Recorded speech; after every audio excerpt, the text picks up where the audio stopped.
आणि आता थोड्याच वेळामध्ये नाशिकच्या गोदाघाट रामकुंड इथे उद्धव ठाकरे दाखल होतील। रामकुंड इथे उद्धव ठाकरे यांच्या हस्ते गोदा आरती होणार आहे आणि त्याचा आढावा घेतलेला आहे आमचे प्रतिनिधी योगेश बोरसे यांनी। उद्धव बाळासाहेब ठाकरे आज नाशिक दौऱ्यावरती आहेत आणि या नाशिक दौऱ्यामध्ये ते नाशिकमधील काळाराम मंदिराचं दर्शन घेणार आणि त्यानंतर याच गोदा घाटावर येऊन ते महाआरती करणार आहेत। आणि आपण पाहू शकतो या महाआरतीची तयारी इथल्या स्थानिक पदाधिकाऱ्यांकडून करण्यात आलेली आहे।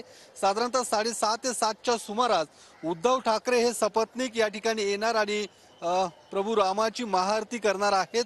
उद्धव ठाकरे यांना अयोध्यातनं सुद्धा निमंत्रण आलं होतं, मात्र ते अयोध्यात न जाता नाशिकमध्ये येऊन त्यांनी काळाराम मंदिराचं ते दर्शन घेणार आणि त्यानंतर या गोदा घाटावर येऊन ते महाआरती करणार आहेत। आज उद्या आणि परवा असा 3 दिवसांचा नाशिक दौरा हा उद्धव ठाकरे यांचा असणार आहे आणि या 3 दिवसांच्या नाशिक दौऱ्यामध्ये ते इथल्या स्थानिक पदाधिकाऱ्यांशी चर्चा करणार आहेत। त्यांच्या बैठका सुद्धा या ठिकाणी पार पडणार आहेत। या संपूर्ण महाआरतीची तयारी या गोदा घाटावर झालेली आपल्याला पाहायला मिळते।